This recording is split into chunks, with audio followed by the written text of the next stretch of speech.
আসসালামু আলাইকুম রহমতুল্লাহি ওয়াবারাকাতুহু। সম্মানিত দর্শক, সাবেক প্রধান নির্বাচন কমিশনার জনাব নুরুল হুদা 2018 সনে তার অধীনে যে নির্বাচন হয়েছিল রাতের ভোট, এই ভোটের কারণে তিনি খুবই কুখ্যাতি অর্জন করেছিলেন। সম্প্রতি তার বিরুদ্ধে মামলা হয়েছে এবং তাকে গ্রেপ্তার করা হয়েছে। গ্রেপ্তার করার আগে মব তৈরি করা হয়েছে এবং যারা মব সন্ত্রাসী তারা এই ভদ্রলোকের বাসায় উত্তরাতে সেখানে ঢুকে গেছেন। একটা সময় ওনার সঙ্গে আমার খুব ভালো সম্পর্ক ছিল। আমি ওনার বাসায়, উনি দাওয়াত দিয়েছিলেন, ওনার বাসায় দাওয়াত খেয়েছি, ওনার স্ত্রীর হাতে রান্না খেয়েছি। উনিও আমার বাসায় নির্বাচনের সময় দীর্ঘদিন ছিলেন। 2009 সনে আমার স্ত্রীর হাতে রান্না উনি অনেক দিন খেয়েছেন শীতের মধ্যে। তো যা হোক, সেই ভদ্রলোক, তার বয়স এখন কত হবে, 80 বছর তো হবেই। তিনি দক্ষিণবঙ্গের সিংহপুরুষ মুক্তিযুদ্ধের ময়দানে সিভিল সার্ভিসে তিনি একজন সদস্য। বিএনপি জামানাতে ডিসি ছিলেন, কুমিল্লার ডিসি ছিলেন, ফরিদপুরের ডিসি ছিলেন। পরবর্তীতে তাকে সচিব পদে আওয়ামী লীগ সরকার পদায়ন করে ভূতাপেক্ষা এবং প্রধান নির্বাচন কমিশনার রূপে নিয়োগ দেয়। প্রধান নির্বাচন কমিশনার পদে নিয়োগ লাভের আগ পর্যন্ত যদি মানুষ হিসাবে আপনি জনাব নুরুল হুদাকে নম্বর দিতে চান, 100-তে 100 নম্বর দিতে হতো। তার ব্যবহার, তার সততা, তার আন্তরিকতা সব মিলিয়ে। কিন্তু আমাদের প্রতি দুর্গন্ধময় রাজনীতি, সকল দলের রাজনীতি এত খারাপ, এত পচা, এখানে একজন ফেরেশতা যদি এই রাজনীতির মধ্যে, দুর্গন্ধময় রাজনীতির মধ্যে ঢুকিয়ে দেওয়া হয়, মুহূর্তের মধ্যে সে ইবলিস হয়ে যায়। হুদা সাহেবের একই অবস্থা। তিনি যখন হলেন, আমি আশা করেছিলাম তিনি খুব ভালো একটা নির্বাচন উপহার দেবেন এবং তিনি প্রথম থেকে বেশ সাহসী কথাবার্তা বলেছিলেন। জিয়াউর রহমানকে স্বাধীনতার ঘোষক বলেছিলেন। সাংবাদিকরা যখন আবার তাকে জিজ্ঞাসা করেছিল, তিনি বলছিলেন যে তিনি এটা সত্যিকার অর্থে অন্তরস্থল থেকে বলেছিলেন। আমরা সবাই খুশি হয়েছিলাম।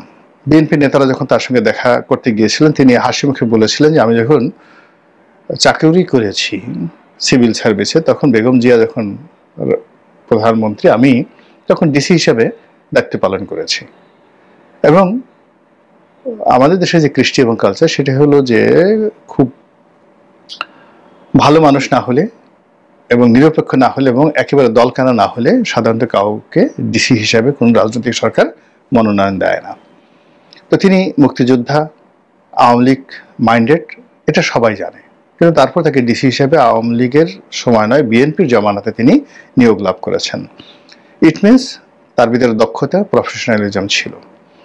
কিন্তু শেখ হাসিনার কবলে পড়ে, লোভে পড়ে, তারপর যাকে বলা হয় তিনি সেই নিজেও লোভে পড়েছেন, গোয়েন্দা সংস্থা চাপ তাপে পড়ে তিনি তার সেই স্ট্রেংথ রাখতে পারেননি। কিন্তু তার যে অধঃপতন, সেই অধঃপতনটা আসলে এত নিচু পর্যায়ে চলে গেছিল যেটা আমি কল্পনা করতে পারিনি। কিছু দুর্নীতির ব্যাপারে কথাবার্তা হচ্ছে, আর তার ভাগ্নে একটা মেম্বার হওয়ার উপযুক্ত না, সেই ভাগ্নেকে তিনি শেখ হাসিনার সাথে রীতিমতো দর কষাকষি করে তাকে এমপি বানিয়েছেন। এটা তার দরকার ছিল না। এবং তার ওই সময়টিতে তার কর্মকাণ্ড, তার ভাগ্নের কর্মকাণ্ডর কারণে আমার বাড়িটা ভেঙেছে, তার ভাগ্নে এবং সে নিজে। এর কারণ হলো এই যাকে বলা হয়, আমি একটা লেখা লিখেছিলাম তার দায়িত্ব থেকে তিনি যখন অবসর নিলেন এবং সে অবসর নেওয়ার পরে যখন হাবিবুল আওয়াল সাহেব এলেন, হাবিবুল আওয়ালও আমাদের ডিপার্টমেন্টের বড় ভাই, ল ডিপার্টমেন্টের বড় ভাই।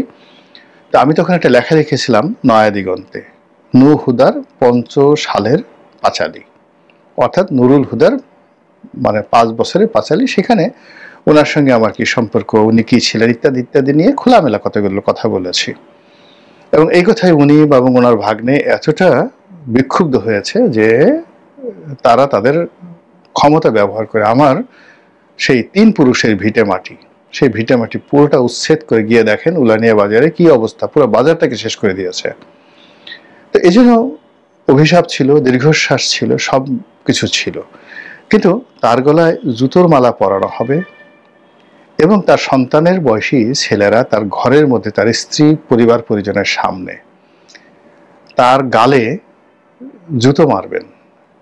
এটা কিয়ামত পর্যন্ত আমি দেখবো, এটা আমি কখনো কল্পনা করি না। আমি এটা নিন্দা জানাচ্ছি, ঘৃণা জানাচ্ছি। যারা এই কর্ম করেছেন দৃষ্টান্তমূলক তাদের শাস্তি দাবি করছি। 3 জন নির্বাচন কমিশনার, সেই 14 সনের নির্বাচন রকিবুল হুদা যিনি করেছেন, যেটিকে বলা হয় বিনা ভোট। আশ্চর্য ব্যাপার হলো কর্মজীবনে ওনার মতো ভদ্রলোক আর ওনার মতো সৎ অনেস্ট অফিসার খুব কম ছিল।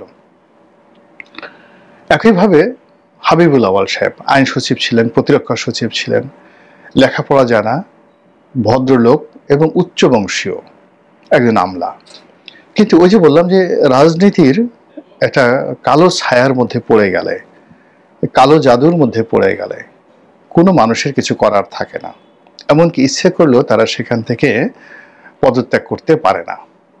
আমার সঙ্গে একজন যে নির্বাচন কমিশনার ছিলেন, নুরুল হুদা কমিশনের নির্বাচন কমিশনার ছিলেন মাহবুব তালুকদার, খুবই ভালো সম্পর্ক ছিল ব্যক্তিগত পর্যায়ে। উনিও লেখক, আমিও ক্ষুদ্র একজন লেখক। এই জন্য আমাদের মধ্যে বন্ধুত্বটা এমন পর্যায়ে ছিল যে নির্বাচনের পরে, 18 নির্বাচনের পরে উনি যে একটা বই লিখেছেন, সেই বইয়ে আমার প্রায় দীর্ঘ একটা সাক্ষাৎকার উনি নিয়েছেন, প্রায় 4 ঘন্টা আমাদের মধ্যে কথাবার্তা হয়েছে। এর বাইরে আমাদের বিভিন্ন সময় টেলিফোনে অনেক আলাপ আলোচনা হয়েছে। তো উনি বুদ্ধিমান মানুষ, মানে নুরুল হুদার মতো স্ট্রেট ফরওয়ার্ড নন। মাহবুব তালুকদার খুবই বুদ্ধিমান মানুষ।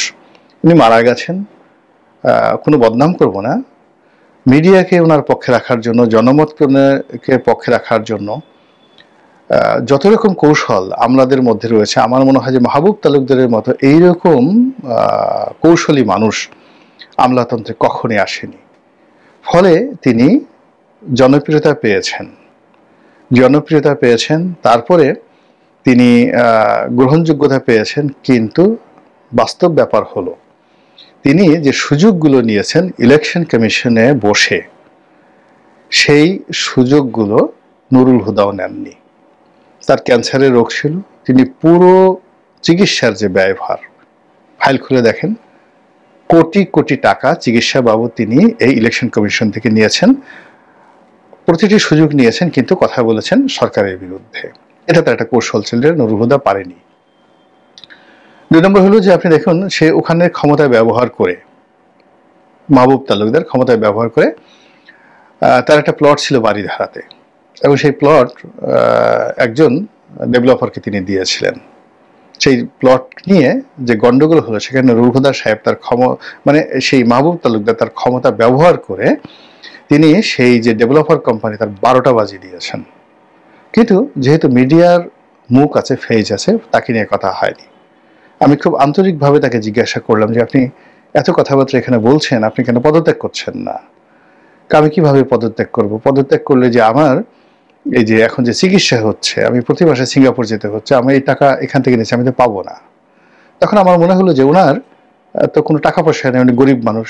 কিন্তু পরবর্তীতে আমি গিয়ে জানলাম যে বারিধারা থেকে শুরু করে আরো অনেক জায়গাতে তার বাড়ি আছে, এবং তিনি শুধু সচ্ছল নয়, অনেক অনেক ধনী ব্যক্তি ছিলেন।